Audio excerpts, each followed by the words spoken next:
Minute পরে শুরু করতেছি, সবাই জয়েন করে নিলে তারপর শুরু করব।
আচ্ছা, ঠিক আছে, তো আমি শুরু করতে যাচ্ছি এখন।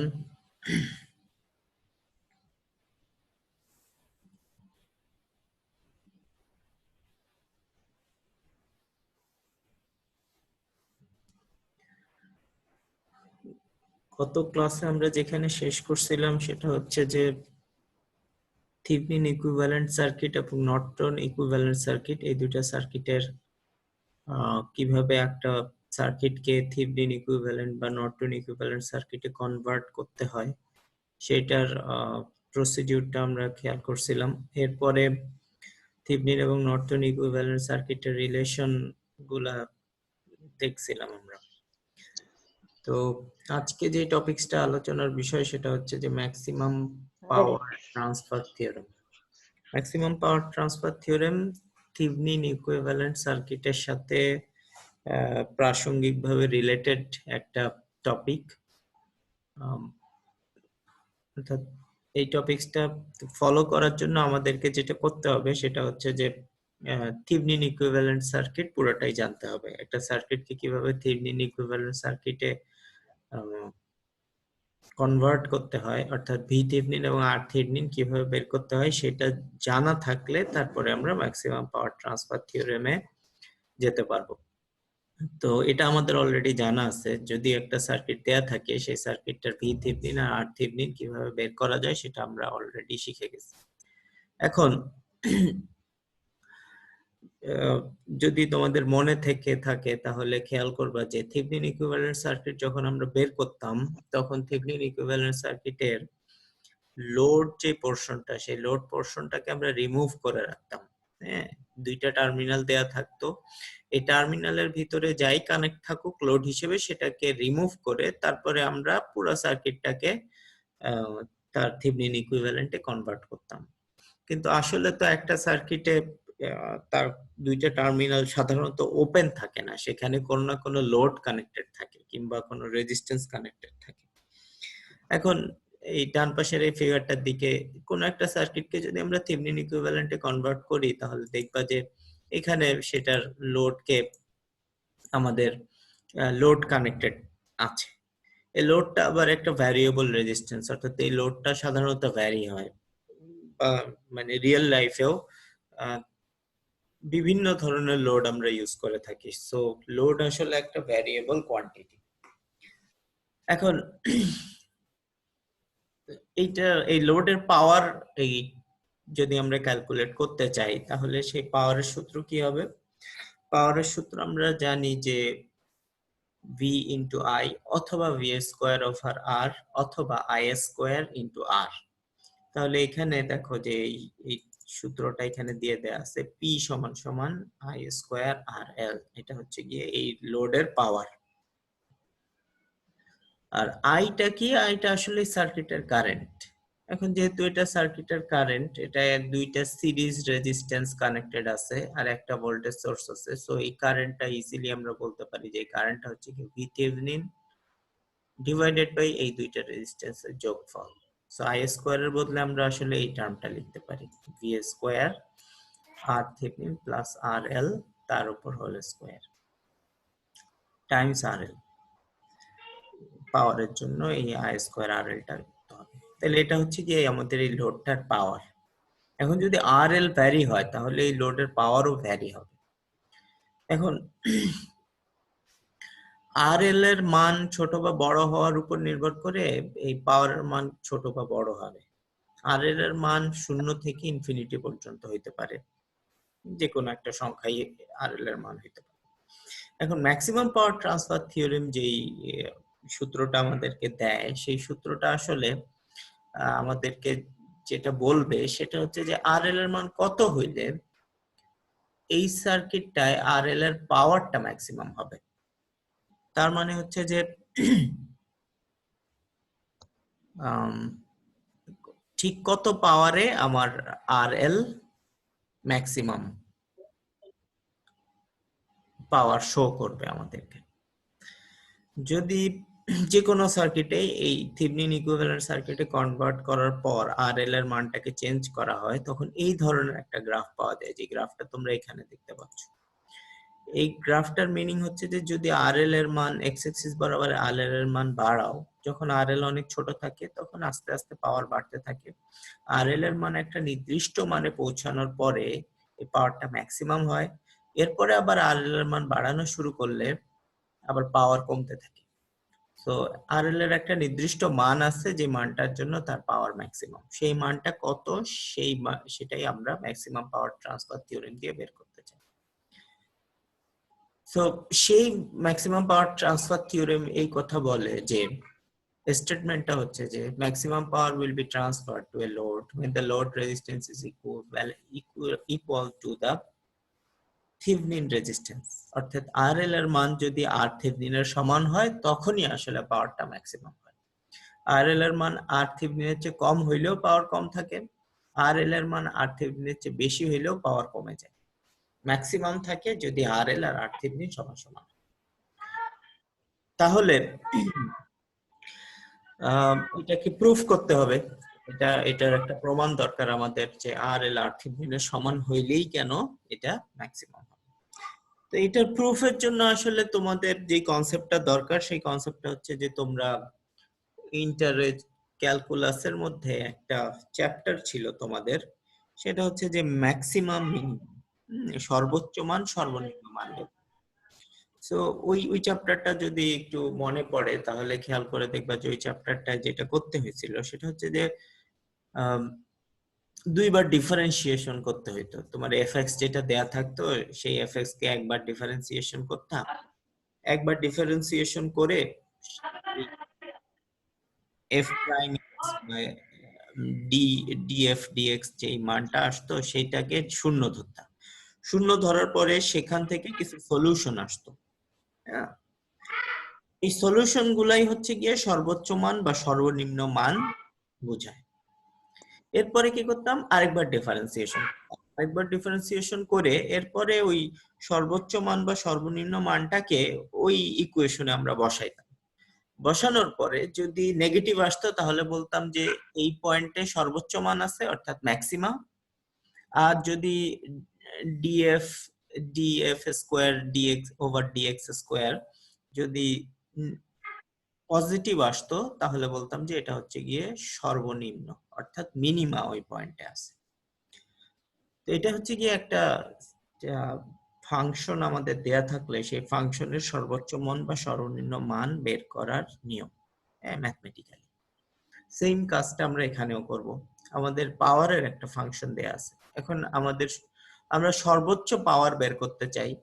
তো সর্বোচ্চ পাওয়ার বের করতে হলে এই পাওয়ারের যে equation V Thevenin square R Thevenin square, V Thevenin plus R Thevenin plus R L square R L, এটার ভ্যারিয়েবলটা হচ্ছে আমাদের আর এল, হ্যাঁ, লোড রেজিস্ট্যান্স ভ্যারি হচ্ছে। সো এইটাকে আমরা ডিফারেন্সিয়েশন করব আর এল এর সাপেক্ষে।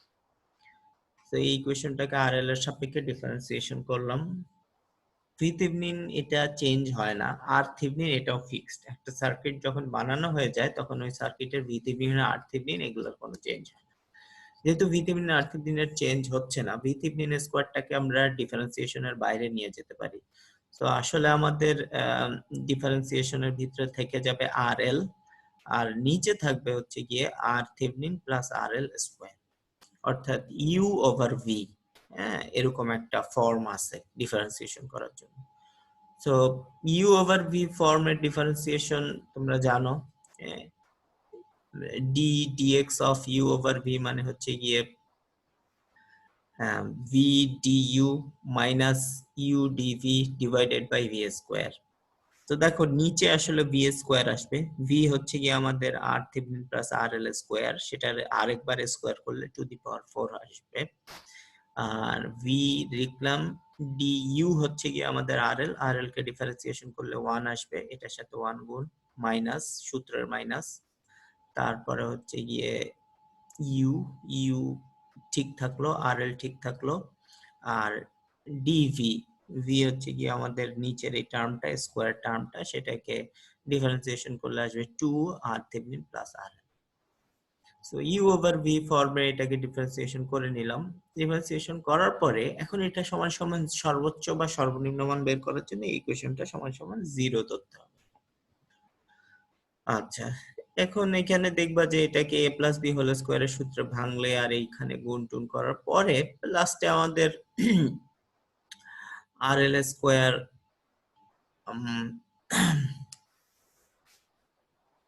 আর এল আর থেভেনিন একটা টার্ম কমন আসবে, এই দুইটা থেকে কমন নিলে আর এল আর থেভেনিন কমন আসবে, এই কমন কাটাকাটি করে ফেললে নিচে কিউব চলে আসবে, আর থাকবে হচ্ছে গিয়ে আর থেভেনিন প্লাস আর এল আর মাইনাস 2 আর এল। তো উপরের এই টার্মটা 0 হইতে হবে, 0 হইলে ডিপি ওভার ডিআরএল সমান সমান 0 হবে। এটা 0 হইতে হইলে দেখো কি আসতেছে আসলে আমাদের আর থেভেনিন মাইনাস আর এল সমান সমান 0 আসতে হবে। তার মানে আর এল সমান সমান আর থেভেনিন হয়ে গেলেই আসলে আমাদের এই ডিপি ওভার ডিআরএল এই টার্মটা 0 হবে। তার মানে হচ্ছে কি এই শর্ত সাপেক্ষে এই সার্কিটে একটা ম্যাক্সিমাম অথবা মিনিমাম আছে। হ্যাঁ, তার মানে এই পয়েন্টটায় একটা ম্যাক্সিমা অথবা মিনিমা বিদ্যমান যখন আর এল সমান সমান আর থেকে। এখন আরেকবার যদি ডিফারেন্সিয়েশন করো তাহলে এখানে আবার আগের নিয়মে ইউ ওভার ভি কে ডিফারেন্সিয়েশন করতে হবে। সেই ডিফারেন্সিয়েশনের ভ্যালুতে যদি আর এল সমান সমান আর বসাও তাহলে দেখবে যে সেই মানটা একটা নেগেটিভ মান আসতেছে। এটা ট্রাই করে দেখতে পারো। যেহেতু এই সেকেন্ড ডিফারেন্সিয়েশনের পরে যদি মানটা বসানোর পরে সেটা নেগেটিভ আসে তাহলে বুঝতে হবে যে সেটা হচ্ছে গিয়ে আমাদের ম্যাক্সিমা বিদ্যমান। সো আমরা বলতে পারি যে আর এল সমান সমান আর থেভেনিন আসলে একটা ম্যাক্সিমাম আছে, অর্থাৎ এটা একটা সর্বোচ্চ বিন্দু ফাংশনে। তার মানে যখন আর এল সমান সমান আর থেভেনিন হয় তখন আসলে পাওয়ার ম্যাক্সিমাম হয়, লোডের পাওয়ার ম্যাক্সিমাম হয়। তাহলে লোডের পাওয়ার ম্যাক্সিমাম হবে লোডকে বাড়াইলে বা কমাইতে কমাইতে যখন আর এল সমান সমান আর থেভেনিন হয় তখনই লোডের পাওয়ার ম্যাক্সিমাম। এর কম হইলেও পাওয়ার কমে যায়, এর বেশি হইলেও পাওয়ার কমে যায়। তো এটাই হচ্ছে গিয়ে আমাদের proof of maximum power transfer theorem. এখন এই সর্বোচ্চ মানটা আসলে কত, সর্বোচ্চ মানটা বের করার জন্য আসলে কি করতে হবে, এই পি সমান সমান যে এই সূত্রটা আছে এই সূত্রটার মধ্যে আর এল এর জায়গায় আমরা আর থেভেনিন বসাই দিতে পারি। তাহলে আর থেভেনিন বসাই দিলে কি হবে, নিচে আসবে আর থেভেনিন স্কোয়ার আর উপরে আসবে R Thevenin square 2 R Thevenin square আসবে actually. 2r Thevenin whole square মানে 4r থেভনিন স্কয়ার, তার সাথে একটা r থেভনিন কাটাকাটি চলে গেলে শেষ পর্যন্ত আসলে আমরা পাবো v Thevenin square over 4r Thevenin. এটাই হচ্ছে সর্বোচ্চ মানের সূত্র। এখন দেখো যে p max যেটা, সেই ম্যাক্সটা আসলে r থেভনিনের উপরই পুরোপুরি নির্ভরশীল, অর্থাৎ তোমার r থেভনিন নির্ধারণ করে দিবে যে কততে ম্যাক্সিমাম পাওয়ার আসবে। হ্যাঁ, লোড RL না জানলেও চলতেছে, RL না জানলেও p max বের করা যায়, শুধু p max বের করা যায়, কিন্তু পাওয়ার বের করতে হইলে r থেভনিন বাদে অন্য কোনো r এর অন্য কোনো লোড রেজিস্ট্যান্সের জন্য পাওয়ার বের করতে হলে RL জানতে হবে, তাছাড়া কিন্তু লোড পাওয়ার বের করতে পারবে না। শুধুমাত্র ম্যাক্সিমাম পাওয়ারটা বের করার জন্য r থেভনিন জানলেই p max টা বের করা যায়। আচ্ছা, এখন যেহেতু ম্যাক্সিমাম পাওয়ার ট্রান্সফার আমরা কি সেটা বুঝে গেছি, তাহলে এখন ম্যাক্সিমাম পাওয়ার ট্রান্সফারের একটা ম্যাথ আমরা দেখতে চাই। তো এখানে একটা ম্যাথ দেয়া আছে ম্যাক্সিমাম পাওয়ার ট্রান্সফারের। এরকম একটা সার্কিট দেয়া আছে, যে সার্কিটে একটা ভোল্টেজ সোর্স, দুইটা রেজিস্ট্যান্স আর তার সাথে টার্মিনালে একটা লোড কানেক্টেড আছে RL। প্রথম কোশ্চেন হচ্ছে যে find the value of RL যখন পাওয়ারটা ম্যাক্সিমাম, কোন RL এর কোন ভ্যালুর জন্য এইটা ম্যাক্সিমাম পাওয়ার শো করে।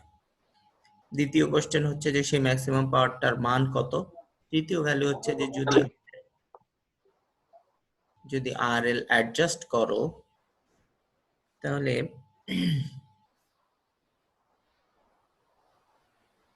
what percentage of power delivered by the 360 volt source reaches RL, অর্থাৎ সোর্স পাওয়ারের কত অংশ RL এর মধ্যে ট্রান্সফার হয় যদি RL ম্যাক্সিমাম পাওয়ারে পাওয়ার কনজাম্পশন শুরু করে। আচ্ছা, তাহলে প্রথম কথা হচ্ছে যে RL এর মানটা বের করব যখন পাওয়ার ট্রান্সফার ম্যাক্সিমাম। তো আমরা ম্যাক্সিমাম পাওয়ারের থিওরি থেকে অলরেডি জেনে গেছি RL যখন R থেভনিনের সমান হয় তখনই পাওয়ার ট্রান্সফার ম্যাক্সিমাম হয়। তাহলে তার মানে এই সার্কিটটায় R থেভনিন বের করতে হবে। তো ফার্স্টে আমরা R থেভনিন বের করি। R থেভনিন বের করার জন্য সিম্পলি এই রেজিস্ট্যান্স, এই সোর্সটাকে রিমুভ করে এখানে শর্ট করে দিয়ে তারপর এখানে ইকুইভ্যালেন্ট রেজিস্ট্যান্স বের করতে হবে। 30 আর 150 এদের এই দুইজন প্যারালাল থাকবে, প্যারালাল থাকলে R থেভনিন এর মান হবে হচ্ছে 25 ওহম। তার মানে R থেভনিন হচ্ছে 25 ওহম। আর V থেভনিন হচ্ছে কি ওপেন সার্কিট ভোল্টেজ। এই লোডটা খুলে ফেলে এখানে ভোল্টেজটাকে ক্যালকুলেট করলে যেটা হবে সেটাই হচ্ছে কি ওপেন সার্কিট ভোল্টেজ।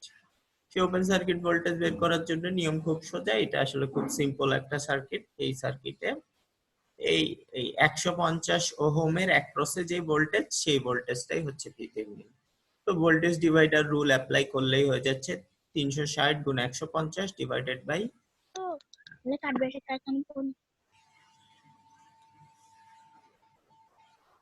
কেউ কিছু বলতেছো?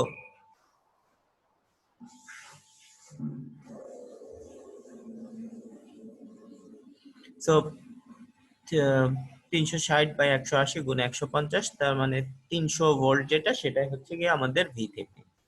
তো আমরা ভি থেভনিন পেয়ে গেলাম, আর থেভনিন পেয়ে গেলাম, এবং আর এল সমান সমান যখন 25 ওহম হবে তখনই ম্যাক্সিমাম পাওয়ার ট্রান্সফার শুরু হবে। আচ্ছা, এইটা গেল 1 নম্বর কোশ্চেন।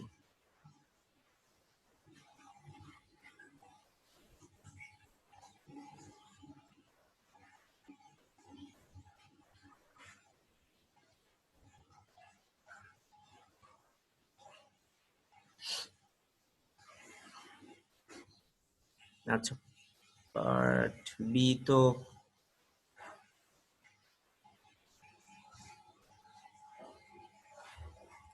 স্লাইডে ছিল।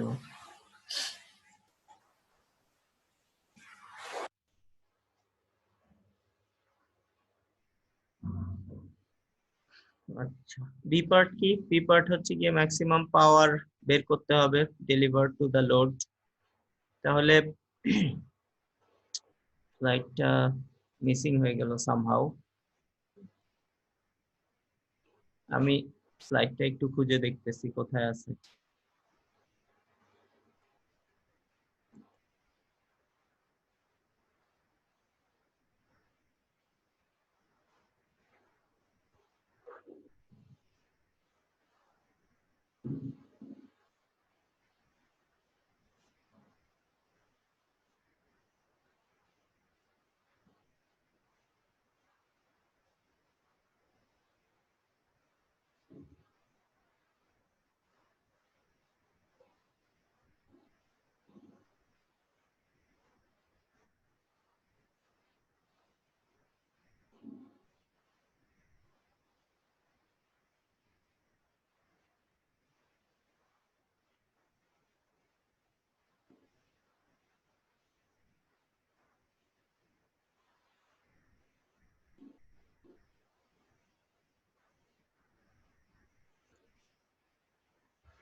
আচ্ছা, আমি স্লাইডটা তোমাদেরকে আবার পাঠাই দিব। আহ, এটা যে বই থেকে অঙ্কটা করানো হয়েছে সেই বইয়ের পেজটায় আমি আসছি। সেই পেজটা থেকে আমি তোমাদেরকে বলতেছি যে কিভাবে বাকি দুইটা পার্ট সলভ করতে হবে। পার্ট বি তে ছিল হচ্ছে যে calculate the maximum power that can be delivered to R L. এখন তার মানে ম্যাক্সিমাম পাওয়ার বের করতে হবে। ম্যাক্সিমাম পাওয়ারের সূত্র একটু আগে আমরা দেখছি। ম্যাক্সিমাম পাওয়ারের সূত্র হচ্ছে V Thevenin square divided by 4 R Thevenin, অথবা আই স্কয়ার আর এল দিয়েও বের করা যাবে। এই ক্ষেত্রে আই এর মান এটা, যেহেতু ভি থেভেনিন হচ্ছে গিয়ে আমাদের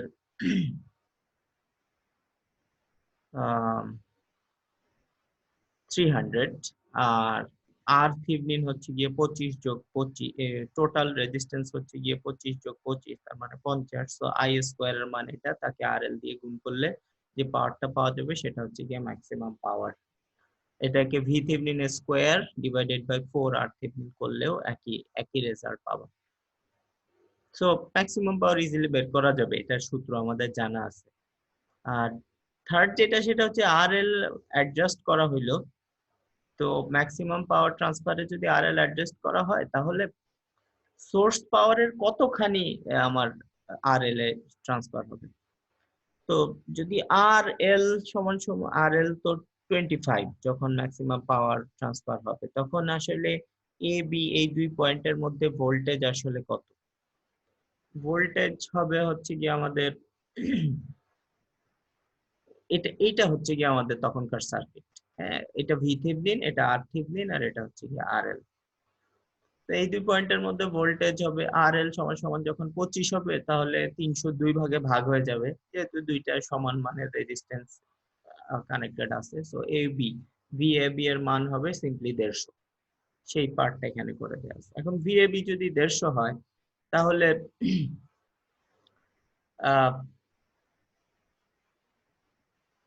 এরপরে আমাদেরকে বের করতে হবে যেটা, সেটা হচ্ছে যে আমাদের current from the voltage source. Voltage source থেকে কত কারেন্ট আমার এখানে আসতেছে। So 300 minus 150 divided by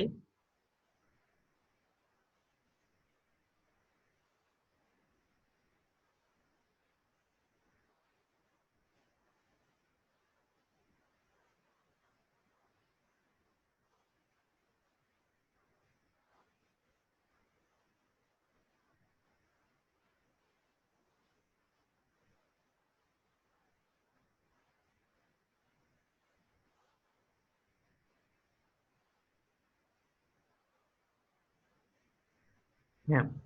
so RL যখন আরএল যখন 25, আরএল যখন 25, তখন এই পয়েন্টের আসলে ভোল্টেজ কত? এই দুই পয়েন্টের এ বি এর মধ্যে ভোল্টেজ হচ্ছে কি আমাদের 150। তাহলে এখন এখন এই বি পয়েন্টের মধ্যে ভোল্টেজ যদি 150 হয়, সাপ্লাই হচ্ছে কি আমাদের 360 ভোল্ট, আর এই দুই পয়েন্টের মধ্যে ভোল্টেজ হচ্ছে কি আমাদের 150 ভোল্ট। তাহলে এই 30 ওহম রেজিস্টরের মধ্যে দিয়ে কারেন্ট যাবে হচ্ছে 360 মাইনাস 150 ডিভাইডেড বাই 30। তো সোর্স কারেন্ট যেটা, সেই সোর্স কারেন্টের মান এই ক্যালকুলেশন থেকে আমরা পেয়ে যাব হচ্ছে গিয়ে 7 অ্যাম্পিয়ার। তার মানে সোর্স কত পাওয়ার ডেলিভার করতেছে আমাদেরকে? সোর্সের কারেন্ট, অর্থাৎ এখান থেকে কারেন্ট আসতেছে আইএস গুণ এই ভোল্টেজ সোর্সের ভ্যালু, এই দুইটাকে গুণ করলে সোর্সের ভোল্টেজ, সোর্সের পাওয়ার পাওয়া যাবে। সোর্সের পাওয়ার হবে 360 গুণ 7, তার মানে হচ্ছে গিয়ে 2520। এখন তাহলে এটা হচ্ছে গিয়ে সোর্স পাওয়ার। আর লোডের পাওয়ার কত? ম্যাক্সিমাম, যেহেতু আর এল ম্যাক্সিমামে সেট করা হয়েছে, সেহেতু পি ম্যাক্সটাই হচ্ছে গিয়ে ম্যাক্সিমাম পাওয়ার। এটা অলরেডি আমরা পেয়ে গেছি 900 ওয়াট। তো সাপ্লাই পাওয়ার হচ্ছে গিয়ে 2520, আর লোডের পাওয়ার হচ্ছে গিয়ে 900 ডিভাইডেড বাই 2520 গুণ 100% হচ্ছে 35%। অর্থাৎ ম্যাক্সিমাম লোডের মধ্যে সোর্সের 35.7% পাওয়ার ট্রান্সফার হইতেছে যখন ম্যাক্সিমাম পাওয়ার ট্রান্সফার কাজ করে। বাকি পাওয়ারটা, এই 35% পাওয়ারের পরে বাকি পাওয়ারটা আসলে আমাদের আর থেভনিন এবং অন্য যে পার্টটা আছে, অর্থাৎ এইখানে লস হয়ে গেছে 30 ওহম আর 150 ওহম, এই দুইটার মধ্যে বাকি পাওয়ারটা লস হয়ে গেছে। লোডের মধ্যে শুধুমাত্র সোর্স থেকে 35% পাওয়ার আসতেছে। এটা হচ্ছে একটা ইন্ডিকেশন যে তোমার সার্কিটের গঠন প্রকৃতি অনুযায়ী লোডে আসলে যে অনেক বেশি পাওয়ার চলে যায় তা না। সার্কিটের প্রকৃতি অনুযায়ী বিভিন্ন জায়গায় পাওয়ার লস হওয়ার পরে ম্যাক্সিমাম খুব সামান্যই পাওয়ার অনেক কমও যাইতে পারে এক একটা লোডের মধ্যে। আচ্ছা, যাই হোক, এখন তাহলে আমরা আবার আমাদের স্লাইডে ফেরত আসি। তাহলে এইটা ছিল ম্যাক্সিমাম পাওয়ার ট্রান্সফারের অঙ্ক আর কি। তো ম্যাক্সিমাম পাওয়ার ট্রান্সফারের ম্যাথ শেষ হইলো। ম্যাথে আমরা দেখলাম যে কিভাবে একটা সার্কিট দেয়া থাকলে সে সার্কিটের থেভেনিন ইকুইভ্যালেন্ট সার্কিট থেকে ম্যাক্সিমাম পাওয়ার ট্রান্সফারের ম্যাথটা সলভ করা যায়। ম্যাক্সিমাম পাওয়ার ট্রান্সফারের ক্ষেত্রে মনে রাখতে হবে সূত্র খুব সিম্পল, পাওয়ার ম্যাক্সিমাম হবে যদি আরএল সমান সমান আর থেভেনিন হয়। আর দ্বিতীয় যেটা হচ্ছে যে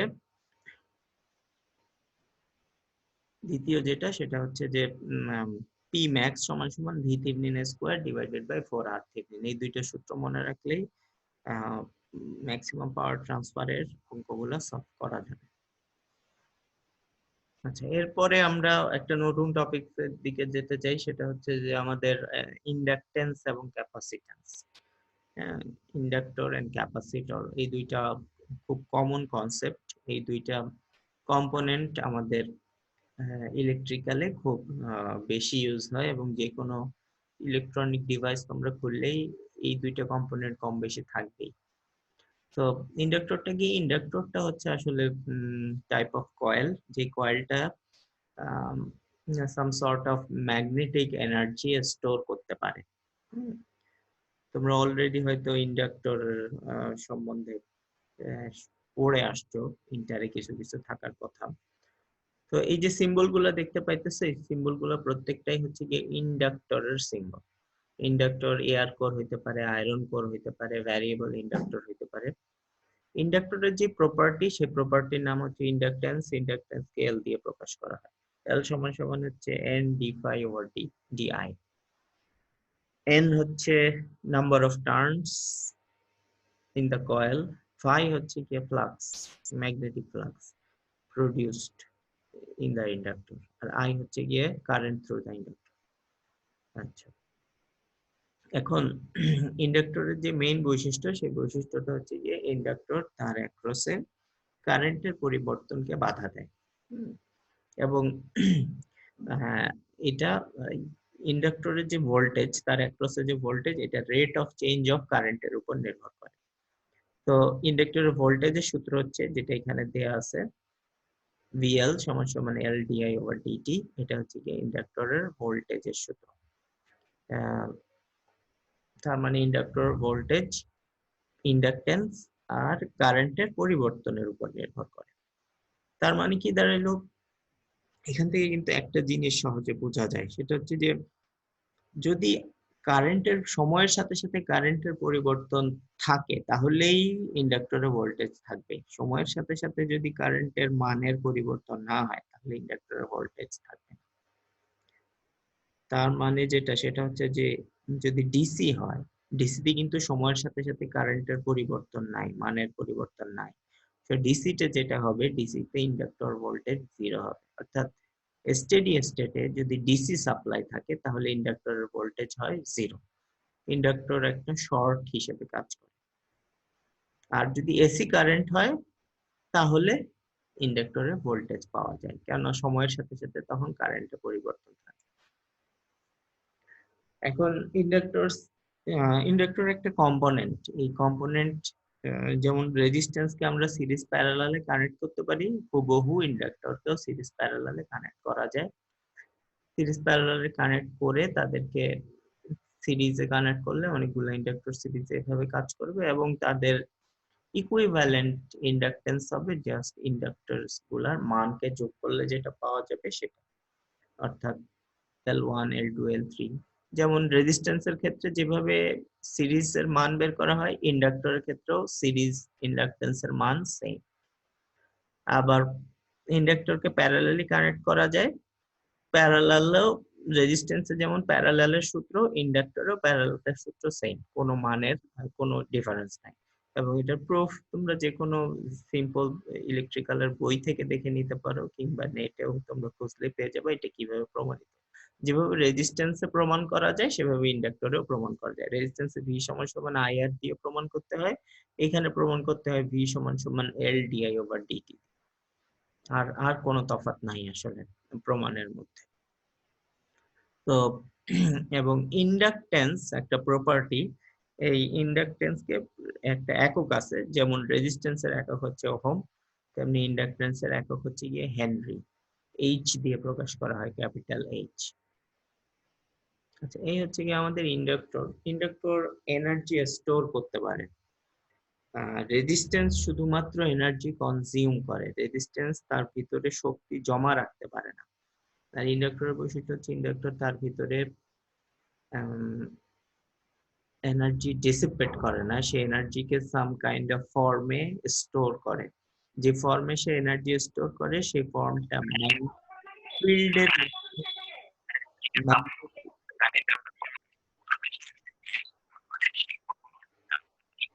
ম্যাগনেটিক ফিল্ডে সে এনার্জি করতে পারে।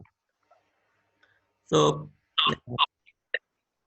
যদি আমাদের একটা ইন্ডাক্টরের ভোল্টেজের কার্ভ এরকম হয়, তোমরা ছবিতে দেখতেছো যে ইন্ডাক্টরের ভোল্টেজের কার্ভ যদি এরকম হয়, তার কারেন্টের কার্ভ যদি এরকম হয়, তাহলে তার পাওয়ারের যে কার্ভ, সেই কার্ভটা এখানে শো করা হয়েছে। ইন্ডাক্টর যে এনার্জি তার ভিতরে স্টোর করে, ক্যালকুলাসের রুল থেকে খুব সহজেই বের করা যায়। তোমরা একটু দেখে নিবা যে কোনো বই থেকে, হয়তো তোমরা আগেও এটা দেখে আসছো কোথাও। ইন্ডাক্টরে যে এনার্জি স্টোর করে, সেই এনার্জি স্টোরকৃত এনার্জি হচ্ছে গিয়ে হাফ এল আই স্কোয়ার। এলটা হচ্ছে গিয়ে তার ইন্ডাকটেন্সের মান, আইটা হচ্ছে যে যখন ইন্ডাকটেন্সের মানটা তার স্টেডি স্টেটে পৌঁছায়, অর্থাৎ যখন সেটা স্থির হয়ে যায় তখন যে মানটা পাওয়া যায় সেই আইটাই হচ্ছে গিয়ে এই আই এল বা আই এম স্কোয়ার। আচ্ছা, ইন্ডাক্টরের মতোই আরেকটা কম্পোনেন্ট ইলেকট্রিসিটিতে খুব বেশি ইউজ হয়, সেটাকে বলে ক্যাপাসিটর। ক্যাপাসিটর হচ্ছে গিয়ে দুইটা প্যারালাল প্লেট, যে দুইটা প্যারালাল প্লেটের মাঝখানে কোনো একটা ইনসুলেটিং ম্যাটেরিয়াল দেয়া থাকে, দুইটা কন্ডাক্টিং প্লেট, ধরো দুইটা অ্যালুমিনিয়ামের পাত নিলাম আমরা, তার ভিতরে কোনো একটা ইনসুলেটিং ম্যাটেরিয়াল দিয়ে দিলাম, ধরো রাবার দিয়ে দিলাম, কিংবা এয়ার থাকলো, কিংবা কাগজ থাকলো। এই এই যদি এরকম কোনো কিছু তৈরি করা যায় একটা ক্লোজড ফর্মে, তাহলে সেটা একটা ক্যাপাসিটর হিসেবে কাজ করে। ক্যাপাসিটেন্স, ক্যাপাসিটরের যে প্রপার্টি সেই প্রপার্টিকে বলে ক্যাপাসিটেন্স। ক্যাপাসিটেন্স হচ্ছে গিয়ে চার্জ স্টোর করতে পারে। সে তার দুইটা প্লেট, মেটালিক প্লেটের মধ্যে চার্জকে ধরে রাখতে পারে, পজিটিভ চার্জ এবং নেগেটিভ চার্জ। একটা প্লেটে পজিটিভ চার্জ থাকলে আরেকটা প্লেটে নেগেটিভ চার্জকে সে ধরে রাখতে পারে। এই স্টোরেজ ক্যাপাসিটির যে এই প্রপার্টিটা, একেই বলা হয় ক্যাপাসিটেন্স। আর ক্যাপাসিটেন্সের একটা সূত্র আছে, এটা তোমরা অলরেডি জানো, কিউ সমান সমান সিভি, সেই সূত্র থেকে পাওয়া যায় ক্যাপাসিটেন্স, সি সমান সমান কিউ ওভার ভি। এই ডান দিকে যেটা দেখতে পাইতেছো ফিগারটা, এই ফিগারটা হচ্ছে একটা ক্যাপাসিটেন্সের ফিগার। এই দুইটা যে প্লাস চিহ্ন যুক্ত আর মাইনাস চিহ্ন যুক্ত দুইটা অংশ দেখা যাচ্ছে, এই দুইটা হচ্ছে গিয়ে আমাদের মেটালিক প্লেট। এই প্লেটের একটা পার্টে পজিটিভ চার্জ আছে আর একটা পার্টে নেগেটিভ চার্জ আছে। আর ভিতরের অংশটা হচ্ছে ডাই ইলেকট্রিক বলে, ইনসুলেটিং ম্যাটেরিয়াল, যেটা বিদ্যুৎ অপরিবাহী পদার্থ। এই বিদ্যুৎ অপরিবাহী পদার্থ ভিতরে দেয়া আছে। যদি এই দুইটা প্লেটের মধ্যে তুমি ভি ভোল্টেজ দাও আর তাদের মধ্যকিতে স্টোর চার্জ যদি কিউ হয়, তাহলে সেই কিউ কে ভি দিয়ে ভাগ করলে যে মানটা পাওয়া যাবে সেটাই হচ্ছে গিয়ে তার ক্যাপাসিট্যান্স। ক্যাপাসিট্যান্সের একক হচ্ছে গিয়ে ফ্যারাড, চার্জের একক জানো, কিউ এর একক কুলম্ব, ভি এর একক হচ্ছে ভোল্টেজ।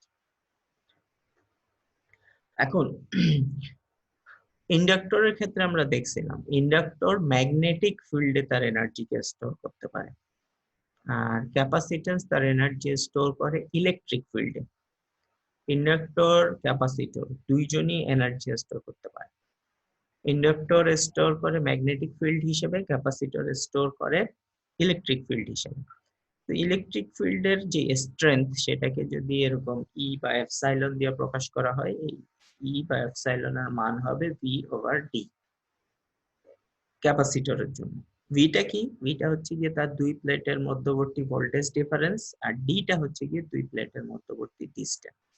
ডিসটেন্স কমে গেলে ইলেকট্রিক ফিল্ডের স্ট্রেংথ বাড়বে, আবার ভি কমে গেলে ইলেকট্রিক ফিল্ডের স্ট্রেংথ কমবে।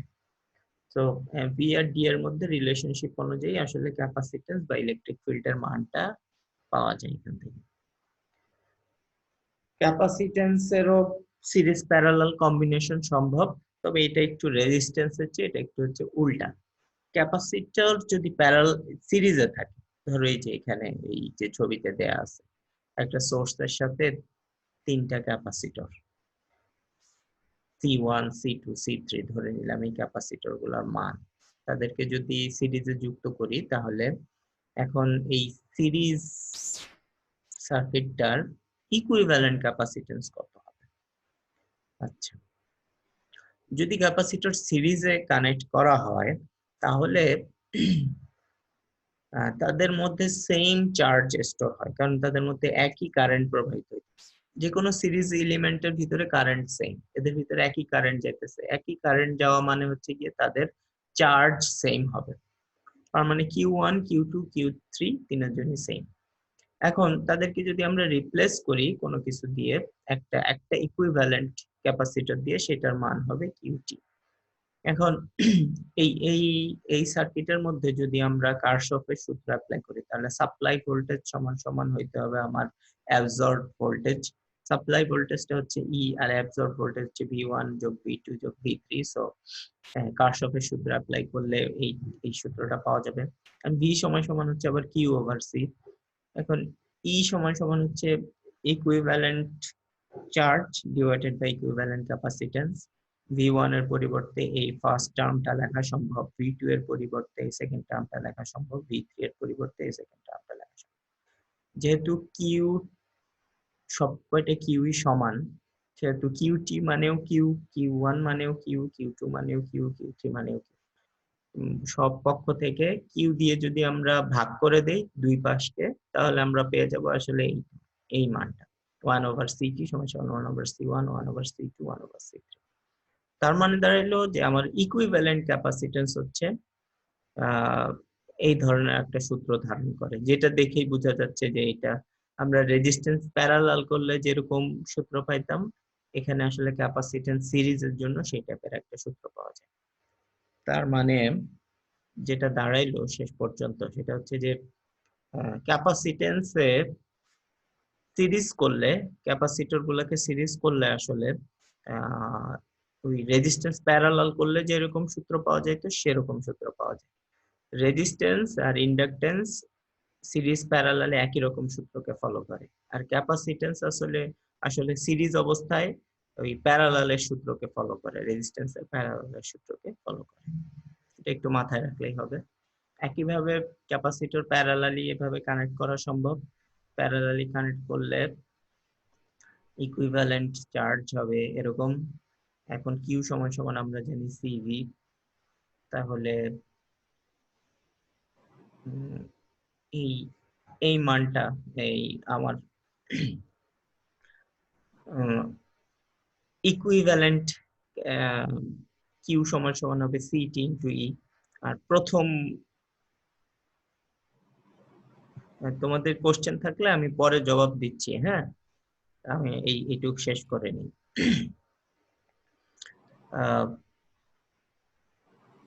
Q1 এর পরিবর্তে লিখতে পারবো C1 V1, জানি Q সমান সমান CV, Q2 সমান সমান হচ্ছে C2 V2, Q3 সমান সমান হচ্ছে C3 V3। এখন যেহেতু এরা প্যারালালি কানেক্টেড, মনে রাখতে হবে যে প্যারালালি যখন কোনো ইকুইপমেন্ট কানেক্টেড থাকে তাদের ভিতরে সূত্র তাদের হচ্ছে গিয়ে ভোল্টেজ সেম। তো ই আসলে ই সমান সমান V1 V2 V3। তো ই সমান সমান যদি V1 V2 V3 সেম হয়, তাহলে সবাইকে আসলে এই সেম মানটা দিয়ে ভাগ করলে শেষ পর্যন্ত আমরা এটা পাবো সিটি সমান সমান C1 C2 C3। So capacitor parallelly থাকলে আসলে তারা সিম্পলি তাদেরকে যোগ করলে তাদের ইকুইভ্যালেন্ট ক্যাপাসিট্যান্স পাওয়া যায়, যেটা আমরা লো রেজিস্ট্যান্স সিরিজে থাকলে যেরকম সূত্র পাইতাম স্যার উল্টা আর কি স্যার? হ্যাঁ উল্টা, সিরিজেরটা প্যারালাল চলে আসে, প্যারালালেরটা সিরিজে চলে আসে ক্যাপাসিট্যান্সের জন্য শুধু, ইন্ডাক্টরে আগের মতোই থাকে। তোমরা এনার্জি স্টোর, যেহেতু এরা এনার্জি স্টোরেজ ডিভাইস, এরা নিশ্চয়ই এনার্জিকে ক্যাপচার করবে। কতখানি এনার্জি স্টোর করবে সেই ওয়ার্ক ডান, অর্থাৎ স্টোরড এনার্জির সূত্র আছে, সেই সূত্র হচ্ছে ইন্ডাক্টরের ক্ষেত্রে ছিল হাফ এল আই স্কোয়ার, আর ক্যাপাসিটরের ক্ষেত্রে সেটা হবে হাফ সি ভি স্কোয়ার। সিটা হচ্ছে ক্যাপাসিট্যান্স, ভিটা হচ্ছে গিয়ে তার অ্যাক্রসে ভোল্টেজ। এটা প্রমাণও যে কোনো জায়গায় পেয়ে যাবা, সিম্পলি সার্চ দিলেই দেখতে পারবা, খুব বেশি ইম্পর্টেন্ট কিছু না, হয়তো অঙ্ক করার জন্য আমাদের লাগতে পারে। আর ভি কিউ সমান সমান সিভি, এটা জানো। তো ভি কে কিউ ওভার সি দিয়ে রিপ্লেস করলে সূত্রটা এরকম একটা রূপ ধারণ করবে, কিউ স্কোয়ার থাকবে নিচে আর উপরে, আর নিচে থাকবে টোয়াইস সি। অথবা এইটাকে সি কে কিউ বাই ভি দিয়ে রিপ্লেস করলেও উপরে কিউ আর কিউ ভি এরকম একটা সূত্র পেয়ে যাবে।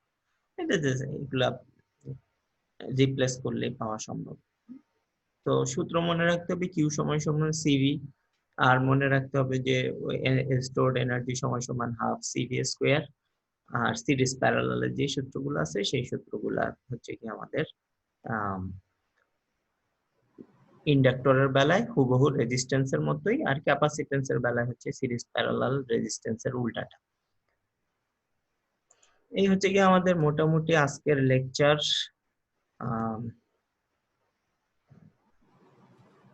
তো এখন আসলে তোমরা কোনো কোশ্চেন থাকলে করতে পারো যে লেকচার নিয়ে কোনো কোশ্চেন আছে কিনা। স্যার দুইটা প্যারালাল প্লেটের মাঝখানে যে ডাইইলেকট্রিক কনস্ট্যান্ট থাকে, এটা কি যদি স্যার অনেকগুলা ক্যাপাসিটর থাকে, এগুলো যদি আলাদা আলাদা হয়, সেক্ষেত্রে কিভাবে ওই ক্যাপাসিটেন্সটা নির্ণয় করা হয়?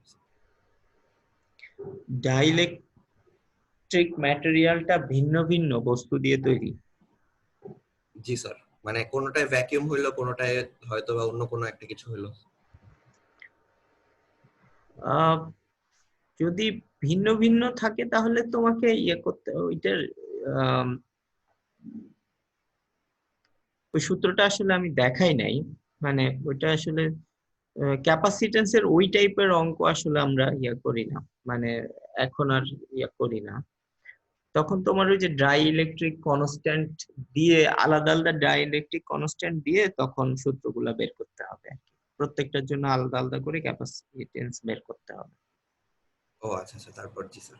হ্যাঁ, এপসাইলন ভিন্ন হবে প্রত্যেকের জন্য, এপসাইলন ভিন্ন হবে, সেই ভিন্ন এপসাইলন দিয়ে তখন বের করতে হবে। ওই সূত্রটা এখানে নাই, প্লাস ওটা এখন আসলে আমাদের খুব বেশি দরকারও নাই, থাকবে না। এই যে স্যার ডাইইলেকট্রিক ধ্রুবকের আলাদা আলাদা মান থাকে, এই মানগুলা দিন না স্যার।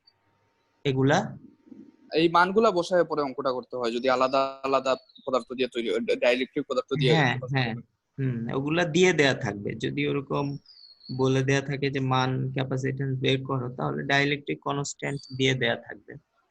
দিয়ে দেয়া থাকলে ওইটা দিয়ে তারপরে আলাদা আলাদা করে বের করবা আর কি।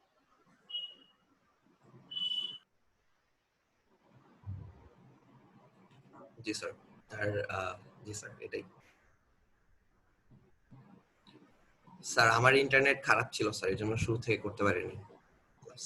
এটা এই লেকচারটা অলরেডি তোমাদেরকে দিয়ে দিছি, তবে অঙ্কের দুইটা স্লাইড মিসিং হয়ে গেছে সামহাউ। আমি আবার স্লাইডটা পাঠিয়ে দিয়ে রাখবো, তোমরা সিআর এর কাছ থেকে একটু কালেক্ট করে নিও।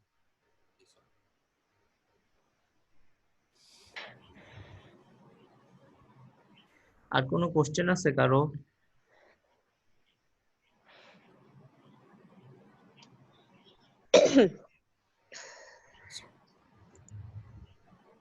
আর কেউ কিছু বলবা? যদি না থাকে তাহলে আজকে এখানে শেষ করতেছি, আর পরবর্তীতে আমরা হয়তো দুই একটা ক্লাস আরো কন্টিনিউ করব আর কি রোজার মধ্যে। তোমাদের হয়তো অন্য ক্লাসও করতে হবে এর ভিতরে। ও আমাদের আসলে একটু প্রেশারও আছে, সেটা হচ্ছে যে যেহেতু ক্লাস করতেছে না, এর ভিতরে আমাদের সিলেবাস শেষ করার ব্যাপার আছে। আমি তোমাদেরকে অ্যাসাইনমেন্ট দিব, একটা অ্যাসাইনমেন্টও করতে হবে। সেই অ্যাসাইনমেন্ট পরে দিয়ে দিব আর কি। আগে আমরা কিছু দূর ক্লাস নিয়ে নিই, তারপরে অ্যাসাইনমেন্ট দিয়ে দিব। তোমরা অন্যদেরকেও বলে দিও যে ক্লাস কিন্তু কন্টিনিউ হবে। আজকে তো দেখতেছি টোটাল 27 আছে, আরো প্রথম দিকে আরো কিছু স্টুডেন্ট ছিল আমাদের, সো সবাই যাতে একটু পার্টিসিপেট করে কষ্ট করে হইলেও, সেটা একটু বলে দিও।